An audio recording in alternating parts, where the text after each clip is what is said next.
Hi, welcome to the Mom of Many podcast. I'm Tammyma and I'm your host.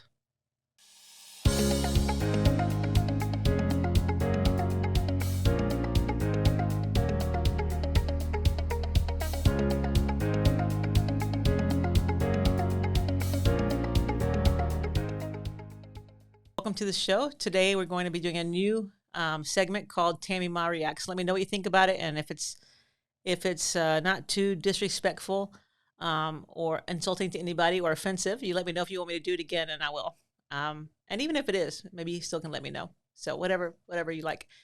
And at the end of today's episode, we're going to be doing another Tammyma Pranks segment, which is guaranteed to bring a laugh. So without further ado, we're going to react to, well, let me just give a disclaimer. Okay, so there's this new kind of parenting craze kind of hitting TikTok and called the gentle parenting / respectful parenting. And who doesn't like gentle parenting and respectful parenting? It's awesome, right? The idea of it. Yeah, of course you want to be gentle with your kids. Of course you want to teach them respect and also respect them. So I'm thinking, what's the big deal about it? I'm seeing people criticize it. I see people who are proponents. I see people who are opponents to it. And I thought I would just check it out for myself because I've just heard about it for the first time and I'm kind of clueless and I don't even have TikTok. But here's a compilation of, I guess, some moms kind of explaining gentle parenting.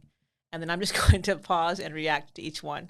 Now, as a disclaimer, I've just done a cursory view of all these. I haven't sat and thought about what I'm going to say. So hopefully I won't get canceled after today. So here we go. I'm going to put the headphones on so I can hear a little better, and then we'll go from there. Let's talk about why I'm never going to force my kids to share. If my daughter doesn't want to share her giant pack of bubble gum with her sister, I'm not going to make her. Even if her sister had been sharing her Airheads with her earlier in the day. And if they're at the park playing with kids who are lovely children, but they don't want to share their toys with them, I'm going to guard those toys with my life. Because my kids need to understand that they have consent over themselves and their belongings. They also need to know that no matter how nice someone is to them, they don't owe them anything.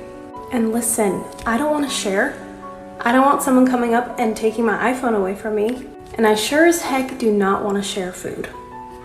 And the other day when my daughter didn't want to share her bubble gum, she came up to me later and she said, "Hey mom, can I get my bubble gum box? I need to do something." And she went and gave her sister gum. Anyway, because she wanted to, because she had a choice, because it made her feel good, not because she was told to. Are you kidding me? Okay, where do I even start?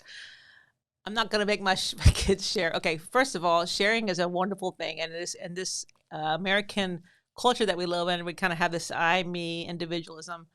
And to say I'm not going to force my kids to share, I mean, I'm just like wanting to slap. You guys didn't see me if you're just listening, but I literally like gave myself a face palm. I do want my kids to share, so I guess I'm not one of. I may not fit into gentle parenting. So far, it's zero for one. I do believe in making your kids share, teaching them values, and I do believe even if it's something they don't want to do, you can talk to them, you can be gentle with them, you can be respectful too. But in the end, you can still insist that they share. I think it's a great value to teach. And I think that when most kids do it, they actually kind of feel happy. I think it gives them joy. And I think it makes, I don't know, I have so many thoughts. I'm not going to force my kids to share. I don't want to share. Okay, that might be the problem right there.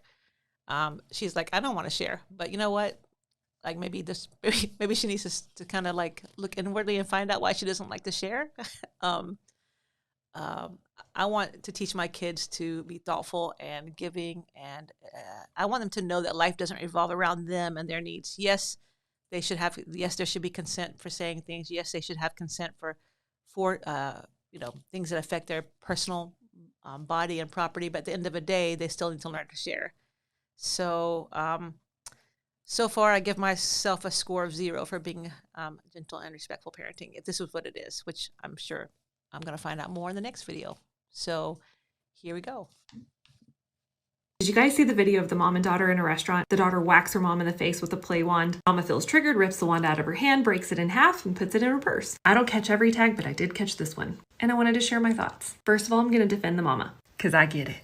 We have all been there. We have all felt that trigger. And it's so easy in a moment like that to want to retaliate, which is exactly what she did. But if we actually want to teach the lesson, That ain't it. This is the perfect moment to use freeze, breathe, meet the need. Let's assess the situation. She's probably hungry. That falls under the basic need of survival. She may be overstimulated too. That falls under the basic need of safety. She may be bored and just want to have fun. She may be feeling left out of the conversation, so she's trying to get mom's attention. In the comments of that video, Mama said that she had asked her to stop repeatedly. The issue is that she was trying to stop the behavior without meeting the need. If you don't meet the root need, the behavior is going to continue. Try bringing snacks to the restaurant so that your child can eat before the food actually comes out. Bring a busy book to keep them busy. Give them a freaking iPad or something. Offer to hold them until the food comes out. Let me know if this helps. No, it does not help. That was terrible. Terrible advice. Oh my gosh. The kid, I don't know how, I didn't see the video. So I don't know how old the child is. So she smacks her mom in the face with a wand. Her mom had told her repeatedly to stop. And this mom is giving the mom advice. I'm like, yay, mom, grab that wand. What took you a few times? I would have grabbed it on the, I might have given her one chance depending on her age. And then I would have grabbed the wand and put it away. Or if she had smacked me, I probably would have broken it too and put it in my purse. I know I would have been just like that mom. So, ouch. I don't know that, judging by this advice on this video, that I would be wanting to take advice from this particular mother. I don't agree. Freeze, breathe, meet the need. I get it. You don't want to lose your cool. You don't want to be aggressive. But this lady said, oh, she retaliated. I don't think that's retaliation. I think it's just like, I don't necessarily think it was revengeful or horrible that she took the wand. I think it was a great consequence. Hey, you hit somebody in the face with the wand, you lose the wand. I mean, that's life. I mean, in the real world, nobody's going to freeze, breathe, and meet your needs, children. This is not how the world works. You're setting your kids up. Okay, here's the thing I have about gentle parenting overall before I go off on this one video a little bit more. Apparently, so far, I know from the little videos I saw, every single mom on there is a mom of littles, and they're all quite young. And I'm like, have we seen how these gentle parenting kids grow up yet? And again, I'm not really using gentle parenting. And there is such a thing as true gentle parenting, but I'm talking about the craze gentle parenting. I'm not talking about actually being gentle as a parent. There's two different things to me. So whenever you hear me say gentle parenting from now on, you know I'm not talking about being gentle as a parent. I'm talking about the craze, the trend, gentle parenting. Okay, so if we're good on that, we're good to go. But they're all so young. Their kids are all toddlers, every single one of them. And I'm like, hey, let's see that kid become a teenager, and then we'll talk about whether or not this is the way. So, but yeah, I mean, freeze, breathe, meet the need. Try to find out what that child's need is. She might be left out. She might be having a bad day. She might be. I'm like, then y'all. That's called sin. It's just sin. I mean, freeze, freeze, breathe, meet the need. The kid is in sin and needs to be corrected because of our sin nature is powerful, and we want what we want. We're selfish creatures. It's just like with the previous video with a woman telling it she doesn't want her to teach her kids to share. They shouldn't have to. And I'm like, actually they should. Not being generous and kind and sharing is actually sin. Okay, so sorry, I might have gone off a little bit too much, and I might do it some more. You just never know what's going to come out of my mouth. But for the record, way to go, mom, that broke the wand. Hats off and kudos to you. I didn't actually see the video. I don't know how old the child is. I don't know if it was a violent, aggressive type thing, or if it was just a matter of a mom. I would have been, matter of fact, I wouldn't have been angry. I would have been like, oh, I'm so sorry. You hit me. So, and I would have put it in my purse, and that would have been the end of it. I wouldn't have yelled or shamed or embarrassed her, but I would have broke the wand too. So, mom, you get 10 points. And mom, in this video, I'm going to decline your advice for today. So here we go. Roll the next one. Let's talk about boundaries and consequences. I'm going to give you guys a real life scenario. Last night, Peyton was testing me a lot. She threw something on top of a glass table. So I told her, I won't let you throw things on this table. It's glass and it could break. If you want to throw something, we can get a ball. She didn't like it. So she reached over and she scratched me. It's normal when our kids do something like this for us to want to take drastic measures. But we have to understand in situations like this, she's just testing the boundary. She's trying to see if I'm going to give in. Am I going to be consistent? Do I mean what I say? So again, I calmly said, I won't let you scratch me either. That hurts. I can see that you're frustrated, and it's okay to feel frustrated. If you need to scratch something to work that out, scratch this pillow or this chair. But she reached over and she scratched me again. Again, she's testing the boundary. So I kindly put her down on the ground. I said, I can see that you're having a hard time not scratching me, so I'm going to walk away. When you're ready to be kind and gentle, I'll gladly hold you again. It didn't take long. You see, I gave her a natural consequence instead of a punishment. Let me know if this helped. This is the same mom, isn't it? I can't tell because the coloring in the video is a little bit different, but I think it might be. Of course she reached out and scratched you again. I mean, I would scratch you too. Y'all, I'm sorry. I don't know if I can really do this in all seriousness. Again, this is lighthearted. My child was throwing something on the glass table, so I asked her that we don't do that at my break. She kept doing it. When I said no and I prevented her, she scratched me, and I told her we don't scratch people, and it was disrespectful. She scratched me. Of course, she scratched you again. She's not okay. I don't know how much I can say here. I'm looking at my people in the room and asking them if I should. They're both like telling me, Okay, so she scratched you again because, I mean, to me, it's like, I don't know, that you're supposed to be a parent for a reason. Like, God made you a parent for a reason. It's to guide your children. Yeah, good advice. You can talk to her. No problem with saying, hey, we don't scratch people. That's not cool. Totally okay with that. But there has to also be some action. It can't, it can't just be inaction. There's her consequences were what? She doesn't get a hug from mom for a few minutes. Like, that's a consequence. No, I disagree 100%. I mean, yes, kids will test the limits. They will test boundaries. They will test us to see if we're going to be consistent and we're going to hold the line. But that's not an excuse or permission to scratch our parents and to physically hurt our parents. And so my child, I'll just put it this way so I won't get arrested.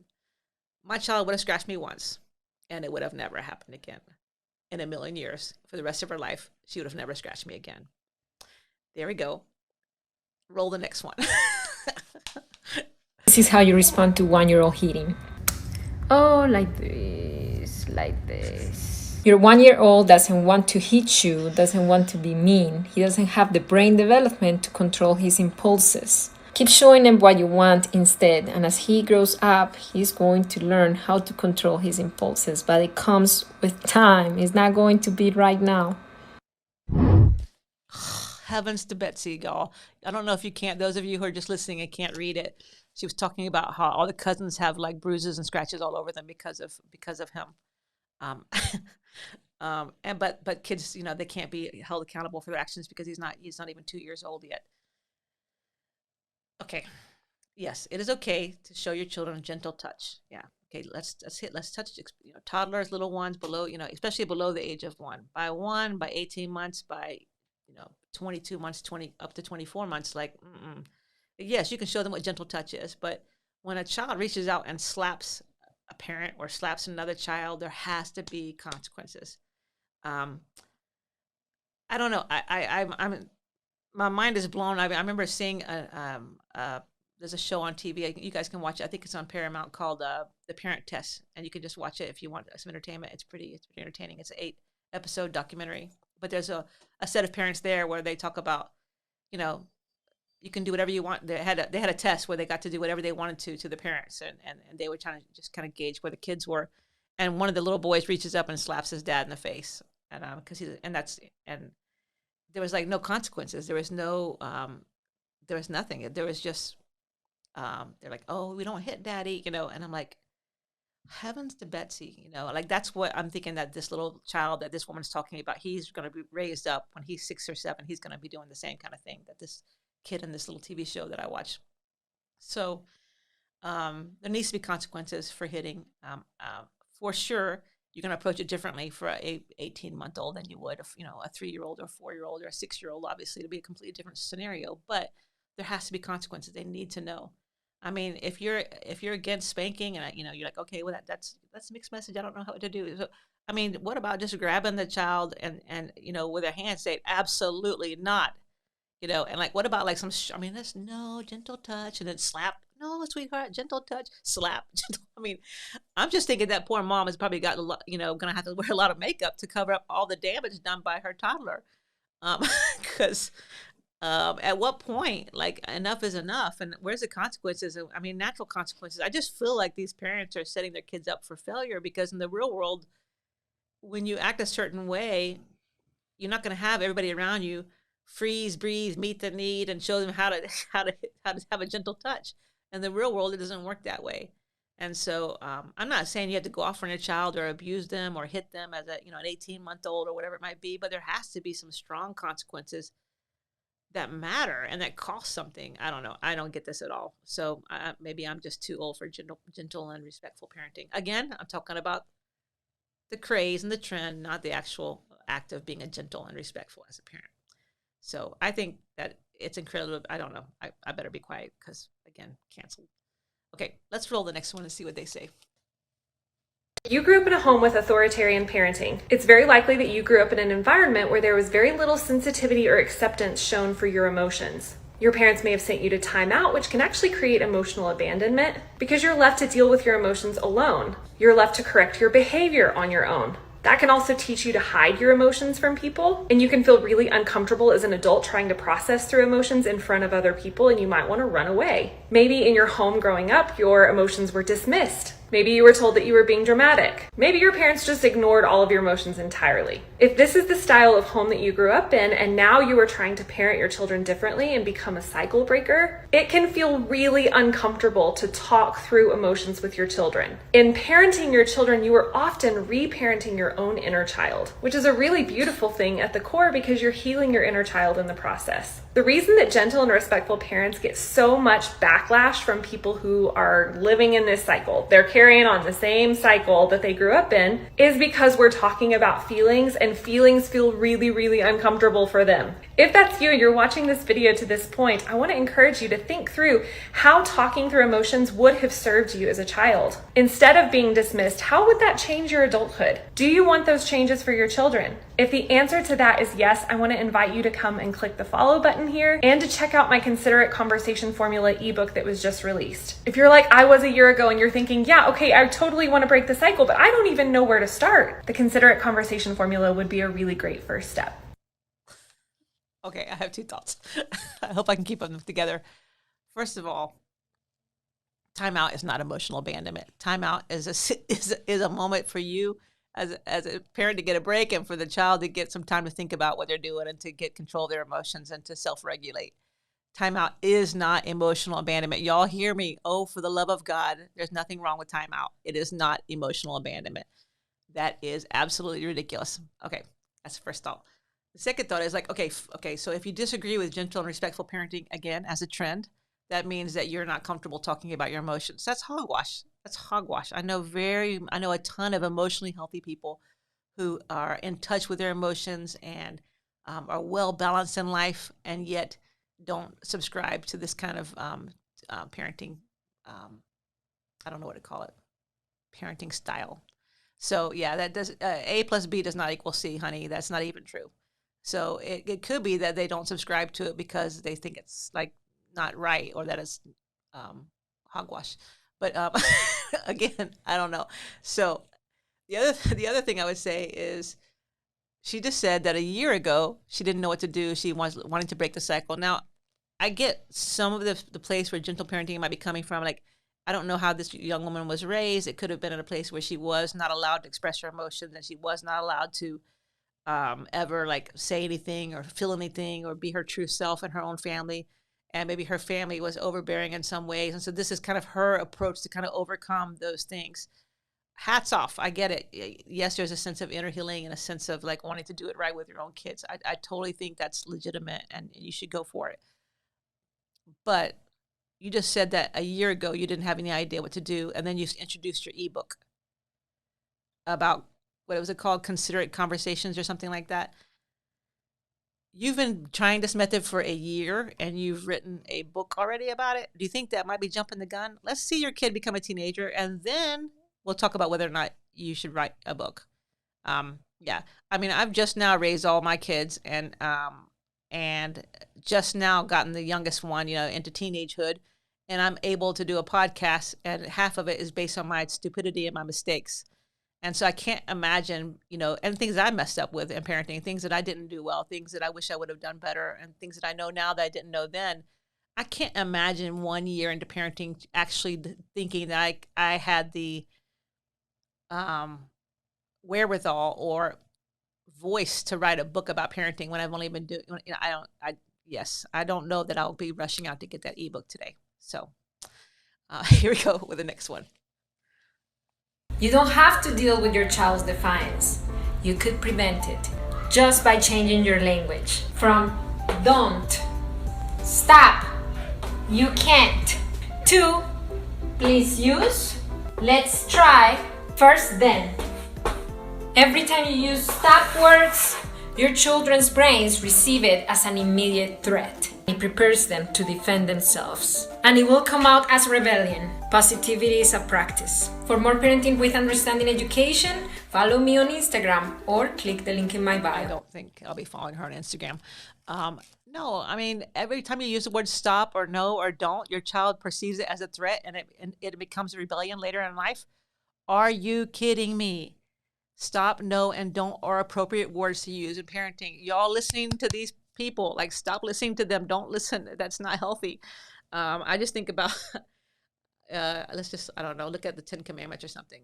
You know, you're not supposed to say don't, so we pretty much have to throw all those out.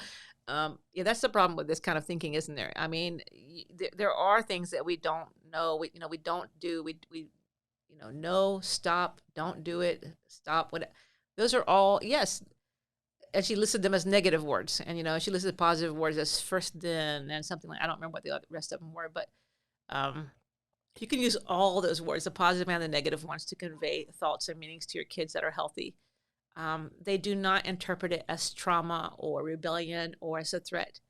Yeah, and I have seen parents in places before where their child does something like slaps them in the face in the middle of a restaurant, and instead of saying, like, absolutely not, which is a don't negative word, right? You're not supposed to say that, apparently.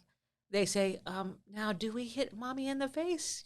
And I'm just like, if I was that child, because of my snarkiness, I probably would have just reached up and slapped her again. I mean, it would have been too tempting. I mean, there's no consequences. There's nothing. It means nothing. And I don't know. I get your thoughts. I get the idea behind it, but, like, it's disastrous carried out in every single nth degree. Yes, we do need more gentle and kind parenting. We do need to, absolutely, but this is foolishness. Yeah, please, parents, it's okay to say don't. It's okay to say no. It's okay to say stop. You're not going to do damage to your children by saying these things to them. And in fact, you'll be doing them a favor. To be honest with you, I find this method of parenting as very damaging to the children. I think you're setting your kids up for failure, and I think you're doing them a disservice. I think it's just as bad as harsh parenting, or just as bad as neglectful parenting. I don't see it. I don't get it. Maybe I'm just too old. I don't know. Here we go with the next one. I want to give you guys an example of a natural consequence as it pertains to gentle parenting. If you don't know, I'm new to gentle parenting and learning the ropes, but it's really going well, so I want to share this. A lot of people ask, well, what's a natural consequence? Yesterday, my son straight up punched my daughter in the face. I never really got down to the why of the situation, but either way, not okay. No. So he didn't get timeout, he didn't get spanked, which is probably how I would have handled that in the past. No, the consequence was he was not allowed to play with his sister for the rest of the day. Which, my kids are super close, he was devastated. And I explained to him that my job as a mom is to protect my kids and make sure everyone is safe. And if he's the reason that one of my other kids is not safe, he can't be around my other kids. Because no one's allowed to hit my children. And that includes each other. And I felt great about my decision because I didn't lose my cool. Okay, I'm glad you felt good about your decision, that you didn't lose your cool. Okay, that's good. You didn't parent with emotions. You weren't like emotional leading. Okay, but here's the thing. His consequence was not playing with his sister. He straight up punches his sister in the face, and his only consequence is he doesn't play with his sister for the rest of the day. Are you kidding me? Yes, that should be there. That was a great consequences, but that's not enough. There needs to be more. That boy needs to, I can remember in our own home, I can remember one of my older boys being a bully to one of my younger boys. That younger boy is gigantic now. He's one of the tallest in our home. But at the time, he was small, and the older boy was being a bully to him. And I remember just, saying to him, absolutely not. Nobody touches one of my sons. I won't let anybody touch you. I won't let anybody bully you, and I won't let you bully anybody else. Absolutely not. And I just let him have it. And I blasted him, and stood up for the one that was being bullied. And I love that. I think that's a good, in my house, I've got to protect all of my kids, and nobody's allowed to hit him. Nobody's allowed to hit you, and no one's allowed to hit your sister. That statement was smart, but the consequence of being not playing with your sister, like, are you kidding me? Like, that's, to me, is like level 1 consequence. I would have had so much more on top of that. So I don't know what I would have done. I don't know if I can say it all here, but yes. I mean, at the very least, he needs to write a long letter of apology to his sister, telling all the things that he loves about her. He needs to make amends in other ways too, that sting a little bit. And I know you think not playing with a sister stings. Great. That's level 1, but there needs to be so much more. There's absolutely, and we teach our kids that, it is never okay for a boy to hit a girl under any circumstances whatsoever. In a place where there is, spousal abuse and things like that, like, absolutely not. Yeah, I don't agree with this method of parenting. I can quickly tell by all these videos I'm watching, and I'll probably watch some more and do it. If you guys like this kind of video, I might do it again. But I can quickly, I'm learning that gentle, respectful parenting trend may not be my cup of tea. So I think is that all of them? We have one more. We have one more, and let's see what they say. Hey, quit throwing sand. I said quit. Quit throwing sand. That's it. You're done. Get in this house right now. Whoa. Hey kids, why are we throwing sand? That's not safe. Hey, I'm feeling really worried that we're going to hurt someone's eyes. Okay, since we're not stopping throwing the sand, I think I might have to bring your body out of here. Okay, I'm sorry that I have to touch you without your permission, but I have to keep you safe. Oh, for the love of everything good and holy and pure in the world. Are you kidding me? Okay, so the first one, grabs a child, and I saw some comments. I hadn't seen the video at this point, but I saw the comments like, hats off to the woman for handling that so well in the sand pit. And and they were saying it's so traumatic. The first video was so traumatic. I was parented that way, and I was like, what was traumatic about it? I was curious, so I went and watched it. And she just, she basically shouts at him and tells him to stop throwing sand, and that was traumatic, and that was a trigger for them. And I'm like, holy love of God, y'all.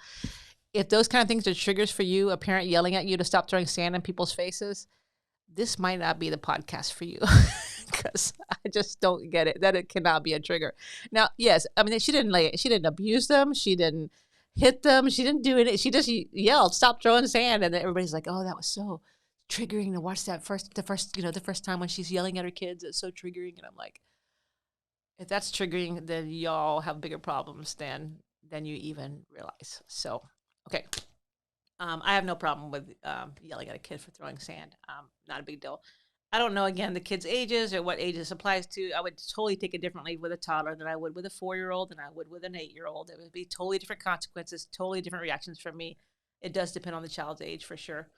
Yeah, overall, I'm going to probably decline to join the gentle parenting trend. And then here's another thing. All the moms that are giving advice are so young, and their kids are so young, and they're also like giving the advice on TikTok. And I don't know. I might, if I were a young parent today, be looking elsewhere for parenting advice. Oh, I know something you can do. You could watch a podcast called Mom of Many, and you can get some advice from this person. I think she's awesome, and that she will give you entertaining advice and hopefully advice that helps. But again, I'm going to decline to join the gentle parenting trend. So, yeah, I don't even know what else to say. But I hope you enjoyed that segment. If you did, let me know. Ask Tammyma at gmail.com. Or you can look on my website, Mom of Many Podcasts. momofmany.us. And let me know what you think about this episode, or comment on it whatever way you like. And stay tuned for okay, I'm going to tell you guys a prank in the next segment, and it's not a gentle parenting thing. So you might want to listen. And everybody who loves gentle parenting might want to switch the podcast off now and not listen to this very last 3 minutes that we have. Okay, here we go.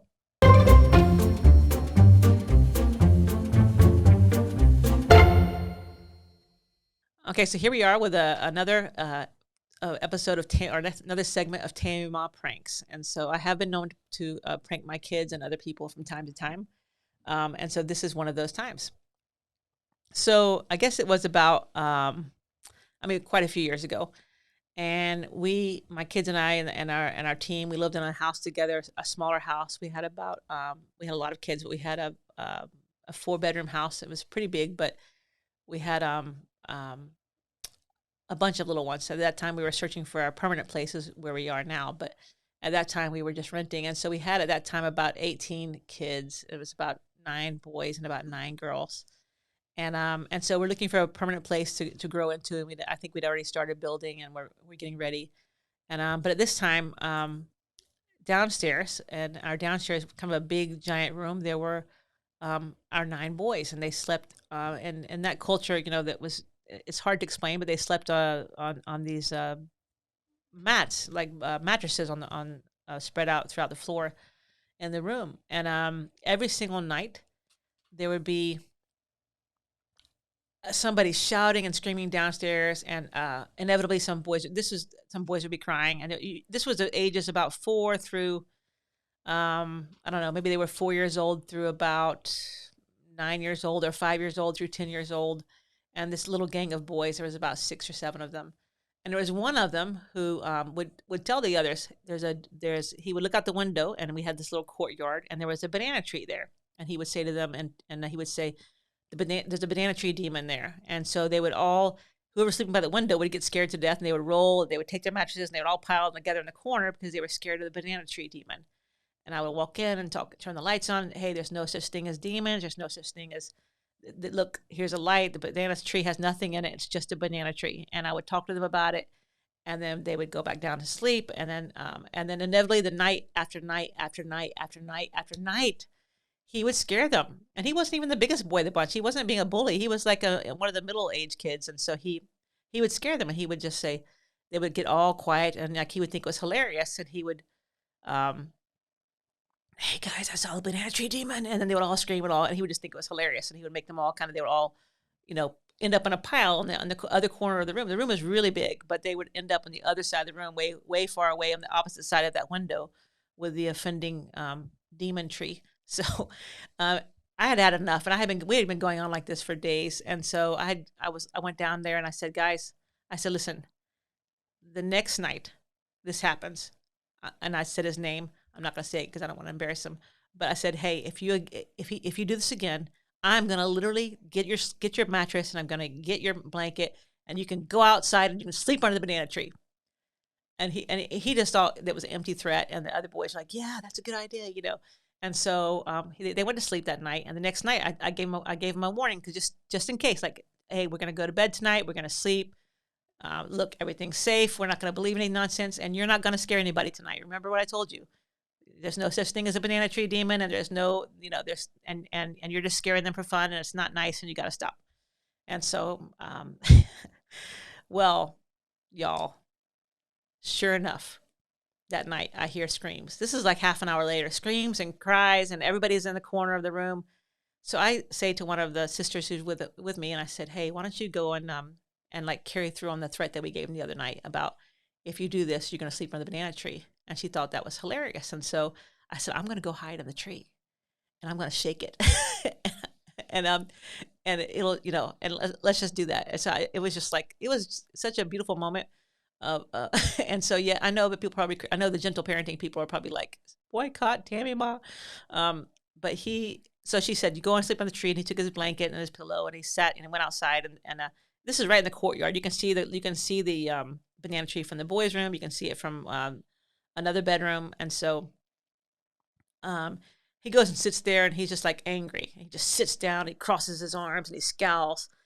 What he doesn't know is, like, I am in the tree. I'm up high. I climbed up in it, and he just sat there for a minute, and I just started shaking the leaves. And then he looks around, and he like, what's that? And I was like, I am the banana tree demon. And and I just started shaking the leaves, and he goes, Jesus! And he screams and cries. He goes, sorry.